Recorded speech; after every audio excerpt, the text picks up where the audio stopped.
Hello बच्चों, VNM chemistry में आप लोगों का बहुत बहुत स्वागत है। तो बेसिकली बच्चों, आज हम लोग बात करेंगे मैटर के ऊपर। मैटर को सब्सटेंस भी दूसरे वर्ड में कहते हैं। अब तक हम लोगों ने फाउंडेशन लेवल में मॉलिक्यूल तक कंप्लीट कर लिया था। अब उसके आगे आज हम प्रोसीड करने वाले हैं मैटर के ऊपर। तो सबसे पहले अपन समझेंगे मैटर होता क्या है।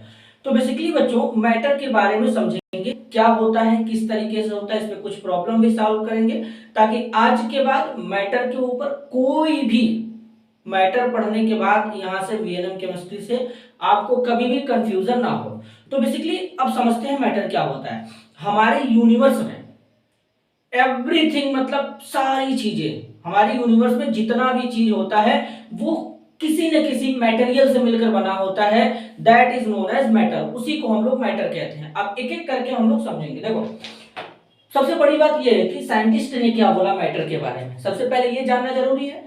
तो साइंटिस्ट ने मैटर के बारे में बोला कि हमारे यूनिवर्स में एवरीथिंग मतलब हर एक चीज किसी न किसी मटेरियल से मिलकर बना है, और उसी का नाम साइंटिस्ट ने नाम दे दिया मैटर, या दूसरे वर्ड में उसे सब्सटेंस कहते हैं। मैटर या सब्सटेंस को हिंदी में पदार्थ कहते हैं, और मैटर का मतलब होता है द्रव्य। अब एक बात और यहां पे क्लियर करो तुम, जैसे मैंने बोला कि जो मैटर होता है, तो मैटर को हिंदी में द्रव्य लिखते हैं। देखो, द्रव्य होता है। लेकिन अगर तुम लिक्विड लिखोगे, क्या लिखोगे? लिक्विड। तो लिक्विड को हिंदी में द्रव कहते हैं।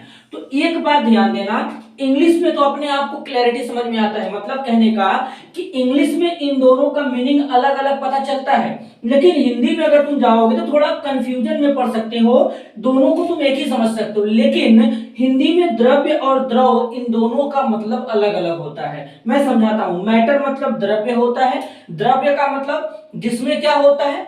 भार होता है और जो स्थान घेरता है, ठीक है। और लिक्विड मतलब ऐसा तरल पदार्थ होता है जिसमें फ्लूइड करने का यानी तैरने का, फ्लूइड मतलब तरलता का गुण पाया जाता है, वो लिक्विड होता है।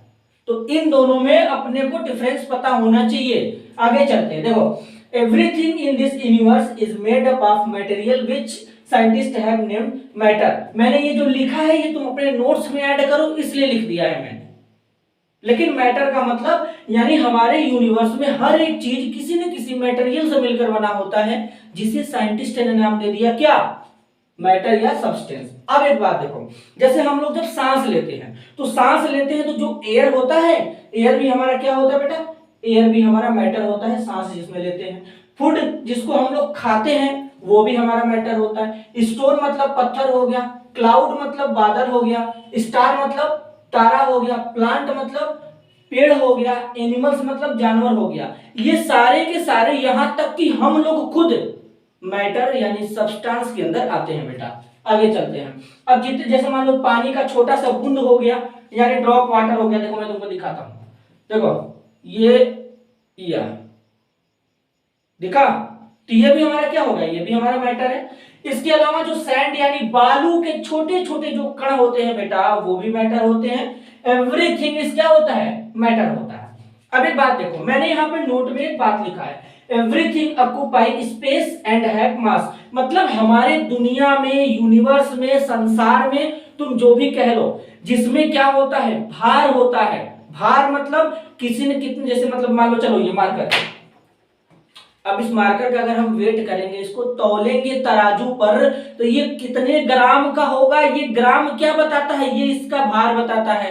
अपने आप का अगर हम वेट करेंगे तो हम कितने किलो के हैं, ये हमारे भार को बताता है बेटा। तो ये कहीं ना कहीं मास से रिलेट किया जाता है, तो मतलब इसी को मास बोलेंगे, भार बोलेंगे। इसके बाद कितना स्पेस रखता है, कितना जगह घेरता है, ये दोनों अगर प्रॉपर्टी है तो वो मैटर है। अब जैसे मतलब ये मार्कर है, कितने ग्राम का है? अपन मानते हैं ये 4 ग्राम का है। अब इसको कहीं रखेंगे तो ये इतना स्पेस लेगा।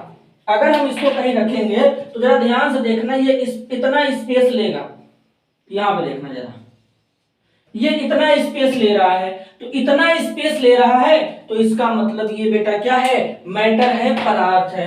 तो इतना समझ में आया। तो मैंने देखो इन पे क्या किया? स्पेशल स्टार वाला मार्क लगाया है। यानी एक वर्ड में बोले एकदम आसान भाषा में, तो मतलब मैटर के पास मास मतलब द्रव्यमान और वॉल्यूम मतलब आयतन दोनों होता है।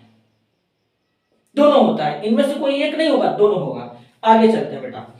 तो इसलिए इंडियन फिलोसोफर मतलब इंडिया के जो दार्शनिक थे, उन्होंने मैटर को कुछ इस प्रकार से क्लासिफाइड किया और बताया कि जो मैटर होते हैं वो 5 बेसिक तत्व से मिलकर बने होते हैं। 5 बेसिक तत्व से मिलकर बने होते हैं, जिसको क्या नाम दिया उन्होंने? पंच तत्व नाम दिया। किसने दिया था? इंडिया के जो दार्शनिक थे। अब उन पंच तत्व में क्या आता है? एयर मतलब वायु, अर्थ मतलब पृथ्वी, फायर मतलब आग, स्काई मतलब आकाश या आसमान, वाटर मतलब पानी। तो जो पंच तत्व है वो वायु, पृथ्वी, आग, आकाश, पानी है। और ये नॉन लिविंग थिंग मतलब निर्जीव, जिसमें जान नहीं होता है। लिविंग थिंग मतलब जिसमें जान होता है, जैसे कि मैं जिंदा हूं। तो इन सब में पाया जाता है, इसी को मैटर कहते हैं बेटा। तो मेरे हिसाब से तुमको मैटर क्लियर हो गया होगा कि मैटर यानी क्या होता है। जिसमें भार होगा, जो स्थान घेरेगा, वो अपना मैटर होगा बेटा। तो इस तरीके से मैटर के बारे में समझते हैं। इसके बाद ये हो गया। फिर जो मॉडर्न साइंटिस्ट है मतलब आधुनिक वैज्ञानिक आए, उन्होंने मैटर को कुछ इस तरीके से मतलब बांट दिया, क्लासिफाइड कर दिया, डिवाइड कर दिया। कैसे बांटा?